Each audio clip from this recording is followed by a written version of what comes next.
నమస్కారం. మీ తెలుగు న్యూస్ కి స్వాగతం. హెడ్లైన్ చూద్దాం.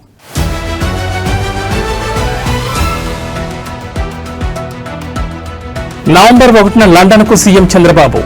సిఐఏ ఆధ్వర్యంలో జరిగే రోడ్ షోలో పాల్గొనున్న సీఎం.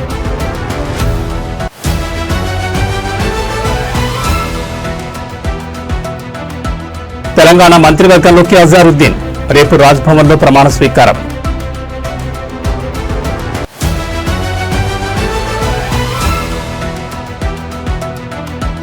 అవనిగడ్డలోని కోడూరులో డిప్యూటీ సీఎం పర్యటన. తుఫాన్ ప్రభావిత ప్రాంతాల్లోని బాధిత రైతులను పరామర్శించిన పవన్.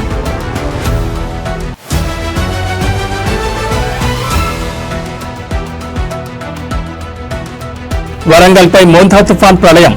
సుమారు 45 కాలనీలను ముంచెత్తిన వరద నీరు. ఇక డీటెయిల్స్ చూస్తే ఆంధ్రప్రదేశ్ ముఖ్యమంత్రి చంద్రబాబు నాయుడు మరోసారి విదేశీ పర్యటనకు వెళ్లేందుకు సిద్దమయ్యారు. పెట్టుబడుల ఆకర్షణకే ప్రాధాన్యతనిస్తూ లండన్ పర్యటనకు వెళ్లనున్నట్టు తెలుస్తోంది. నవంబర్ 1 నుంచి 5 రోజుల పాటు లండన్లో సీఎం చంద్రబాబు పలు అంతర్జాతీయ పెట్టుబడిదారులతో సమావేశమవనున్నారు. రాష్ట్ర ఆర్థికాభివృద్ధికి, పారిశ్రామిక రంగం విస్తరణకు దోహదపడే విధంగా కొత్త పెట్టుబడులను రప్పించడమే లక్ష్యంగా చేసుకుని ఈ పర్యటన చేస్తున్నట్లు అధికారులు తెలిపారు. అలాగే విశాఖపట్నంలో త్వరలో జరగబోయే గ్లోబల్ ఇన్వెస్టర్స్ సమ్మిట్ కు పెట్టుబడిదారులను ఆహ్వానించేందుకు సీఎం ప్రత్యేక దృష్టి పెట్టారు. లండన్లో సిఐఏ ఆధ్వర్యంలో జరుగుతున్న రోడ్ షోలో పాల్గొని ఆంధ్రప్రదేశ్లోని పెట్టుబడి అవకాశాలను చంద్రబాబు వివరిస్తారు. రాష్ట్రం ఇప్పటికే ఐటీ, ఎలక్ట్రానిక్స్, గ్రీన్ ఎనర్జీ, మౌలిక వసతులు, పరిశ్రమల రంగాల్లో భారీ అవకాశాలను కలిగి ఉందని వివరించనున్నారు. ఈ పర్యటనలో ఆయన పలు గ్లోబల్ కంపెనీల ప్రతినిధులతో ద్వైపాక్షిక సమావేశాలు నిర్వహించి పెట్టుబడుల సహకారం, టెక్నాలజీ మార్పిడి, ఉద్యోగ అవకాశాల సృష్టి వంటి అంశాలపై చర్చించనున్నారు. నవంబర్ 6న సీఎం చంద్రబాబు అమరావతికి తిరిగి రానున్నారు. ఆంధ్రప్రదేశ్ ను ప్రపంచ పెట్టుబడిదారుల కేంద్రంగా నిలపాలనే లక్ష్యంతో రాష్ట్ర ప్రభుత్వం కదులుతోందని అధికార వర్గాలు వెల్లడించాయి.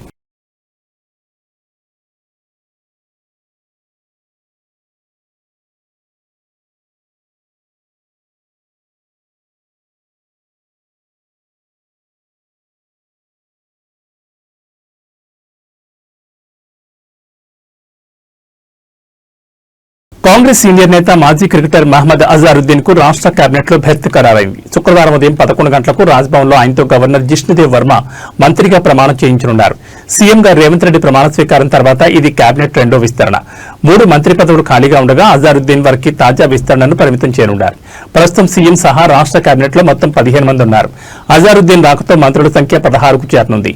కేబినెట్ లో మొత్తం 18 మందికి అవకాశం ఉండగా మరో 2 మంత్రి పదవులు పెండింగ్ లో ఉంటాయి. మైనార్టీ కోటాలో అజారుద్దీన్ ఎమ్మెల్యే కాకుండానే మంత్రి అయ్యే అవకాశం దక్కబోతోంది. జూబ్లీహిల్స్ ఉప ఎన్నికల్లో కాంగ్రెస్ తరఫున పోటీ చేయాలని అజారుద్దీన్ ప్రయత్నిస్తుండగా ఏఐసీసీ ఆదేశాల మేరకు ఆయనను గవర్నర్ కోటా కింద ఎమ్మెల్సీగా ఎంపిక చేశారు.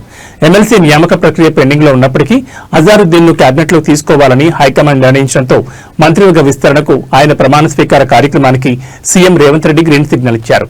అజారుద్దీన్ ను కేబినెట్ లోకి తీసుకుంటే అటు మైనార్టీ కోటాతో పాటు గ్రేటర్ హైదరాబాద్ కోటా కూడా భర్తీ చేసినట్లవుతుందని కాంగ్రెస్ భావిస్తోంది. అజారుద్దీన్ కు ఏ శాఖ కేటాయిస్తారనే దానిపై ఆసక్తి నెలకొంది.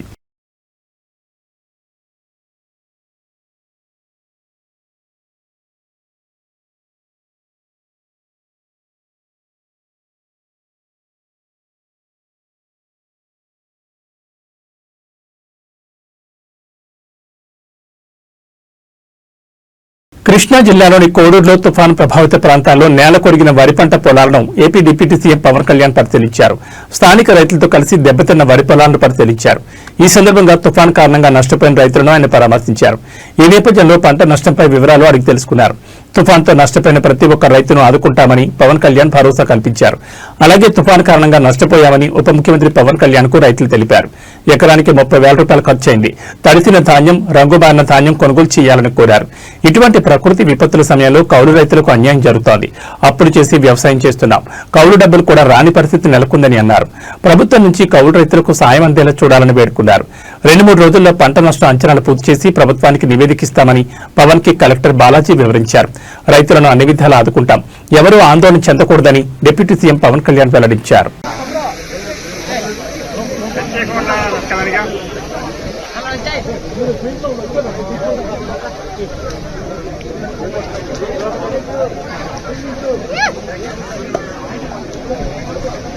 నాగార్జున సాగర్ కు భారీగా వరద పోటెత్తుతోంది. మోంథా తుఫాన్ ఎఫెక్ట్ బలంగా పడింది. తెలంగాణలోని చాలా జిల్లాల్లో భారీగా వర్షాలు పడుతున్నాయి. అందులోనూ ఉమ్మడి ఖమ్మం జిల్లాలో వర్షాలు ఎడతెరిపి లేకుండా కురుస్తున్నాయి. పైనుంచి మూసీ నది ఉధృతంగా ప్రవహిస్తోంది.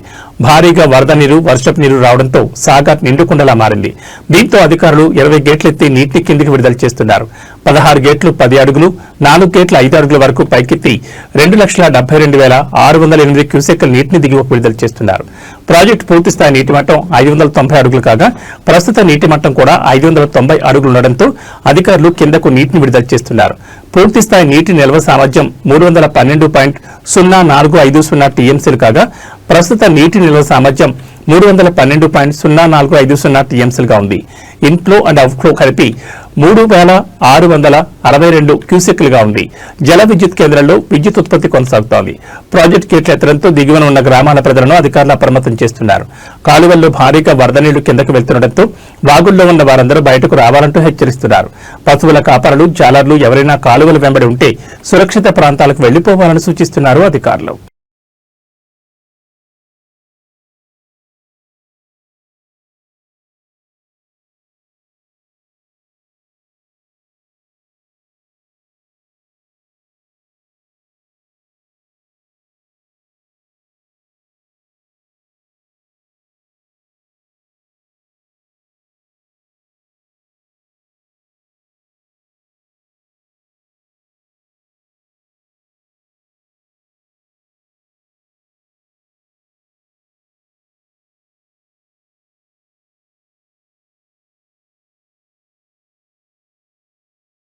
ప్రభుత్వ వైద్య కళాశాలను పబ్లిక్ ప్రైవేట్ భాగస్వామ్యం కింద ప్రైవేట్ సంస్థలకు అప్పగించే నిర్ణయంపై దాఖలైన పిటిషన్పై ఆంధ్రప్రదేశ్ హైకోర్టు కీలక వ్యాఖ్యలు చేసింది.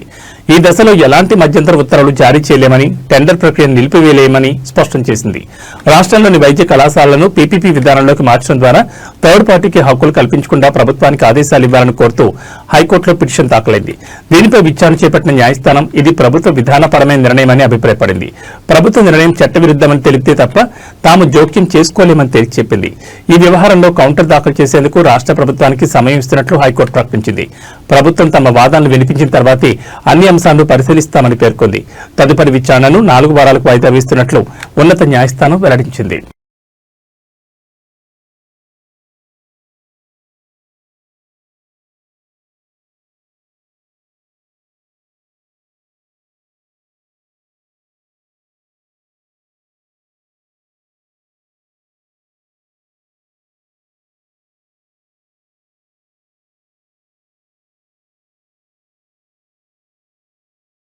చారిత్రక నగరం వరంగల్ను మోంథా తుఫాన్ అతలాకుతలం చేసింది. బుధవారం రోజంతా ఎడతెరిపి లేకుండా కురిసిన కుండపోత వర్షానికి నగరం నేట మునిగింది. ప్రధాన రహదారులతో పాటు అనేక కాలనీలు జలదిగ్బంధంలో చిక్కుకున్నాయి. వర్షం తగ్గుముఖం పట్టినా వరద ఉధృతి తగ్గకపోవడంతో నగరవాసులు తీవ్ర ఇబ్బందులు ఎదుర్కొంటున్నారు. నగరంలోని 45 కాలనీలు వరద నీటిలో మునిగిపోయాయి. ముఖ్యంగా సాయి గణేష్ కాలనీ, సంతోష్ మత కాలనీ, డీకే నగర్, ఎనిన్ నగర్, మైసే నగర్ వంటి ప్రాంతాల్లో ఇళ్లలోకి నీరు చేరడంతో ప్రజలు తీవ్ర అవస్థలు పడుతున్నారు. సుమారు 30 కాలనీలు పూర్తిగా బయట ప్రపంచంతో సంబంధాలు కోల్పోయాయి. సమాచారం అందుకున్న వెంటనే ఎస్డీఆర్ఎఫ్ బృందాలు రంగంలోకి దిగి సహాయక చర్యలు చేపట్టాయి. పడవల సాయంతో లోతట్టు ప్రాంతాల్లో చిక్కుకున్న వారిని సురక్షిత ప్రాంతాలకు తరలిస్తున్నారు. వరంగల్ తూర్పులో 6 సహా నగర వ్యాప్తంగా మొత్తం 12 పునరావాస కేంద్రాలను అధికారులు ఏర్పాటు చేశారు. ఇప్పటి వరకు 1200 మంది బాధితులను ఈ శిబిరాలకు తరలించారు. భారీ వర్షాల కారణంగా హంటర్ రోడ్లోని బొందిబాగు ఉప్పొంగి ప్రవహిస్తోంది. దీంతో వరంగల్, హనుమకొండ మధ్య రాకపోకలు పూర్తిగా స్తంభించాయి. మురుగు వెళ్లే రహదారిపై కూడా నాలాలు పొంగి పొర్లుతున్నాయి. అత్యవసర సహాయం కోసం వరంగల్ బల్దియా కార్యాలయంలో 1800-425-1980 టోల్ ఫ్రీ నెంబర్ను ఏర్పాటు చేశారు. డీఆర్ఎఫ్, ఇంజనీరింగ్, శానిటరీ సిబ్బందితో కూడిన 7 ప్రత్యేక బృందాలు సహాయక చర్యల్లో పాల్గొంటున్నాయి.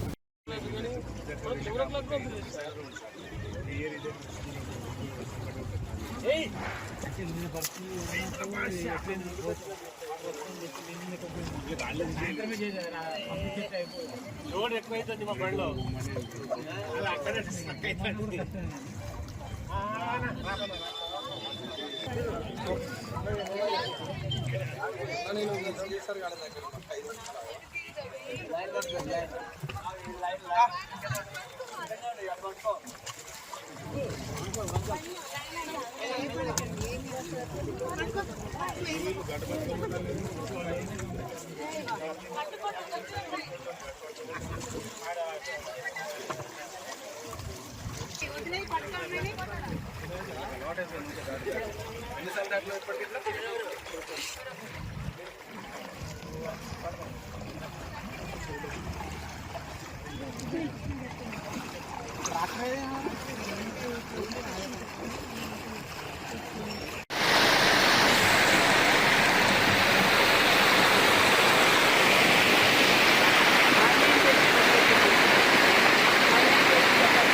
చెన్నైలో మరోసారి కలకలం రేగింది. ప్రముఖ నటుడు ప్రభు నివాసంతో పాటు అమెరికా రాయబార కార్యాలయానికి బాంబు బెదిరింపులు రావడం తీవ్ర ఉద్రిక్తతకు దారితీసింది.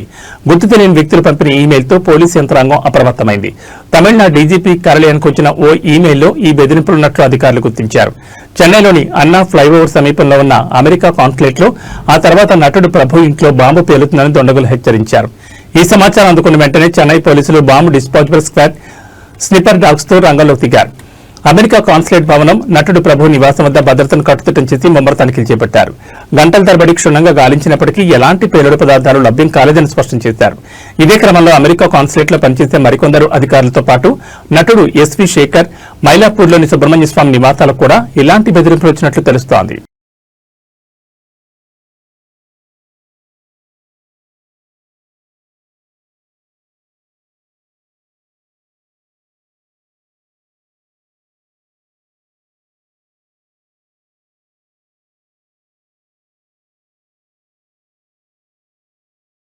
గాజాలో మరోసారి బాంబుల మోత మోగుతోంది. ఇజ్రాయెల్ నుంచి బాంబుల వర్షం కురుస్తోంది. కాల్పుల విరమణ ఒప్పందం తర్వాత కొన్ని రోజులుగా నెలకొన్న ప్రశాంతత తాజాగా చెదిరిపోయింది.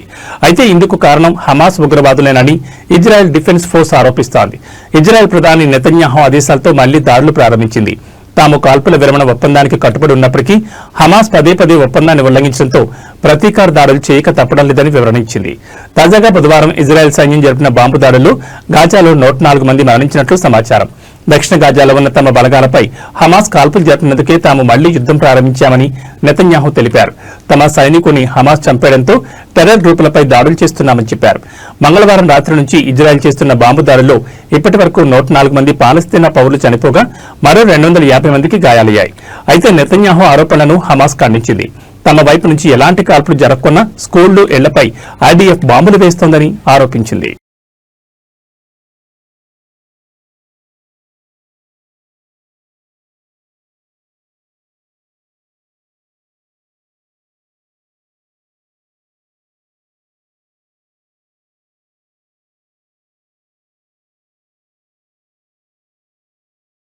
ఆస్ట్రేలియా క్రికెట్లో తీవ్ర విషాదం నెలకొంది. నెట్ ప్రాక్టీస్ చేస్తుండగా మెడకు బంతి బలంగా తాకడంతో 17 ఏళ్ల క్లబ్ క్రికెటర్ బెన్ ఆస్టిన్ ప్రాణాలు కోల్పోయాడు. మెల్బోర్న్లోని ఫెర్నిట్రీ గల్లీలో మంగళవారం ఈ దురదృష్టకర సంఘటన జరిగింది. స్థానిక టీ20 మ్యాచ్ కోసం బెన్ ఆస్టిన్ తన సహచరులతో కలిసి నెట్స్ లో బ్యాటింగ్ ప్రాక్టీస్ చేస్తున్నాడు. ఈ క్రమంలో సైడ్ ఆర్మ్ తో విసిరిన బంతి వేగంగా దూసుకొచ్చి అతని మెడకు తగిలింది. బెన్ హెల్మెట్ ధరించినప్పటికీ దానికి మెడను రక్షించే స్టెమ్ కావట్లేదు. బంతి తగిలిన వెంటనే అతను అక్కడికక్కడే కుప్పకూలిపోవడంతో వెంటనే అతన్ని మోనాష్ చిల్డ్రన్స్ ఆసుపత్రికి తరలించారు. పరిస్థితి విషమంగా ఉండడంతో అతనికి ఇంటెన్సివ్ కేర్లో చికిత్స అందించారు. అయితే చికిత్స పొందుతూ బుధవారం బెన్ తుది శ్వాస విడిచాడు. ఈ విషయాన్ని ఫెర్నిట్రీ గల్లీ క్రికెట్ క్లబ్ అధికారికంగా ప్రకటించింది. బెన్ మరణం మమ్మల్ని తీవ్రంగా కలిచివేసింది. మా క్రికెట్ సమాజంలోని ప్రతి ఒక్కరిపై ఈ ప్రభావం ఉంటుంది. అతని కుటుంబ సభ్యులు జేస్, ట్రేసీ, కూపర్, చాక్లకు మా ప్రగాఢ సానుభూతిని తెలియజేస్తున్నామని క్లబ్ ఒక ప్రకటనలో తెలిపింది.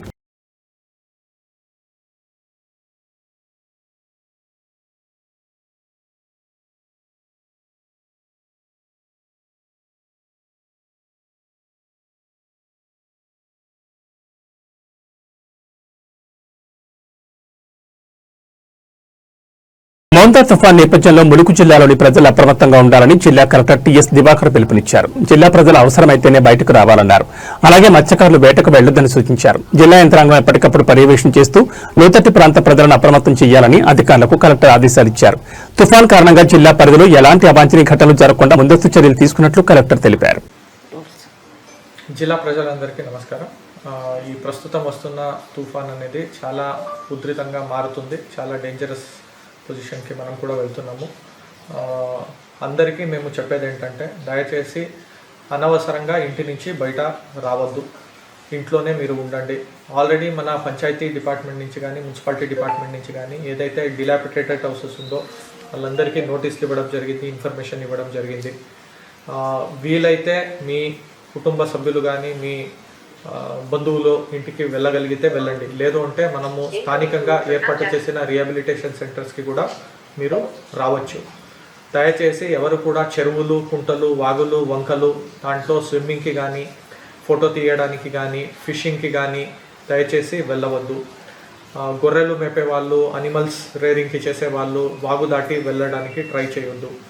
ఆల్రెడీ మేము గర్భిణీ స్త్రీలందరినీ రీచ్ అవుట్ అయ్యాము. మీకు కూడా చెప్పేది మేము ఇదే, వీలైతే ఎత్తు ప్రదేశంలో ఉన్న మీ బంధువుల ఇంట్లో ఉండండి. లేకపోతే మన పిహెచ్సిలో కానీ బర్త్ వెయిటింగ్ సెంటర్లో కానీ సిహెచ్సిలో కానీ మనకి ఆల్రెడీ స్పేస్ ఉంది. ఆల్రెడీ మన ఆశాలు, అంగన్వాడీలు మిమ్మల్ని అందరినీ రీచ్ అయ్యారు.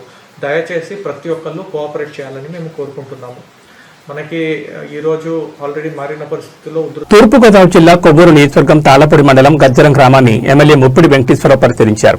మోందా తుఫాన్ ఎఫెక్ట్ నేపథ్యంలో నేలకొరిగిన వరి పంటలను, అలాగే చాగాళ్లు మండలం చాగాలు గ్రామంలో నేలకొరిగిన విరిగిన అరటి తోటలను ఎన్డీఏ కూటమి నాయకులు, కార్యకర్తలతో కలిసి పరిశీలించారు. రైతులకు ఎన్డీఏ కూటమి ప్రభుత్వం అండగా ఉంటుందని తెలిపారు.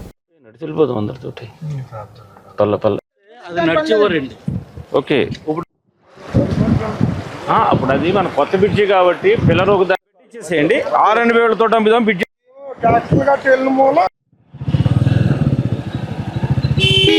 అందరికీ నమస్కారం.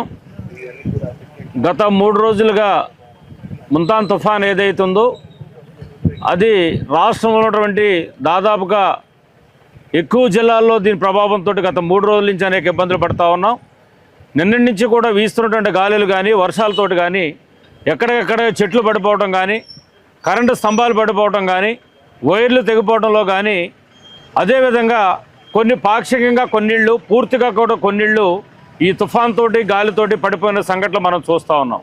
వాటితో పాటుగా ఈ రోజుని మన తాళపూడి మండలంలో అనదేవరపేట కానీ, గజ్జరం కానీ, పెద్దెం కానీ, మలకపల్లి కానీ, ఇలాగ ఏవైతే కొన్ని గ్రామాలు ఉన్నాయో గోదావరిని అనుకున్నటువంటి గ్రామాలు కానీ, పక్కనున్నటువంటి గ్రామాలు కానీ అన్నీ కూడా పంట చేతికొచ్చేటువంటి వరి ఏదైతే ఉందో చేతికొచ్చే నాటికి అకాల తుఫానుతోటి, వర్షాలు, గాలితోటి పంట పొలాలన్నీ కూడా పూర్తిగా కూడా ఒరిగిపోయిన పరిస్థితి ఉంది. అన్నీ కూడా నాకు మొత్తం నియోజకవర్గంలో అన్ని గ్రామాల్లో ఎక్కడెక్కడ ఏం జరుగుతుంది మొత్తం నాకు రిపోర్ట్ కావాలి. మీరు ఎవరైనా మీరు ఏం చేస్తారంటే సచివాలయం ఉన్న స్టాఫ్లు అసిస్టెంట్గా పెట్టుకోండి. సచివాలయం ఉన్న స్టాఫ్లతో అగ్రికల్చర్లో, హార్టికల్చర్లో కూడా పెట్టుకుని అవసరమైతే ఆల్రెడీ మీరు స్టాఫ్ తక్కువ ఉన్నారు కాబట్టి వాళ్ళ హెల్ప్ తీసుకుని నాకు ఇమ్మీడియట్గా ఎక్కడెక్కడ ఏం జరుగుతుంది ఏంటో ఈ డ్యామేజ్ అంతా రిపోర్ట్ చేయండి. గవర్నమెంట్కి పంపించాలా, మీరు గవర్నమెంట్కి పంపించండి. నేను కూడా నా వైపు నుంచి నేను కూడా పంపిస్తాను, నాకు పంపిస్తే. చాలా జాగ్రత్త చూడండి. రైతులు పాపం చాలా నష్టపోయారు. ఇదంతా కూడా మూడు ఇదంతా మీదే. ఇది ఓకే, పదండి అటు పక్క. అదేంటి అదే వరద? ఓ బో. ఎంత కౌలు ఎంత? పంటకి 13 బస్తాలు. 30లో 13 బస్తాలకు ఇవ్వాలి. ఓకే, పెట్టుబడి ఎంత అవుతుంది ఎకరానికి? అక్కడ చివరి మొలక వచ్చిందేమో చూడు, ఏదైనా వచ్చేస్తా. మొలక రాకుండా ఉంటాకి ఏదో ఉంటుందట కదా, ఉప్పు చల్లుతారండి. నీళ్ళు ఉన్నాయి కదండి, అది ఎక్కువ అయితే కనుక ఆ నీళ్ళలో పడితే కనుక వర్షం తక్కువ ఉంది మనకి, గాలి ఎక్కువ కాబట్టి జరిగినట్ట. ఆ నీళ్ళలో పడ్డ గింజదనం ఉంటే వస్తుందండి. అలా నీళ్ళు ఉన్నాయి చూసారా, కూడా అదేనండి వచ్చింది మొలకండి. అంతా మొలకండి. అవునండి అవును. మరి 3 డేస్లో కాలేకపోతే మొలకొచ్చే తెలి పరిస్థితి ఏంటి? అంటే చేతికి వచ్చేసరికల్లా దుర్గారావు గారు చాలా కంగారు పెట్టి పంపుతున్నారు. చెప్పు. ఎలాగ సంవత్సరానికి కౌలు? 1,00,000 రూపాయలు. ఎకరానికి 1,00,000 రూపాయలు. 3 ఎకరాలకి 1,00,000 రూపాయలు. ఇవి బులెటిన్ విశేషాలు. మరో బులెటిన్లో మళ్ళీ కలుసుకుందాం. నమస్కారం.